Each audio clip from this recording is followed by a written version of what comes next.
Kenigayong tahun penetapan 2018 asal daerah Aceh Tengah.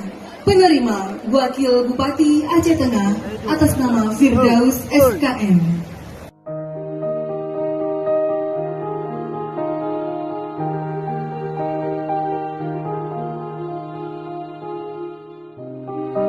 Terima oleh Wakil Bupati Aceh Tengah, Bapak Firdaus SKM.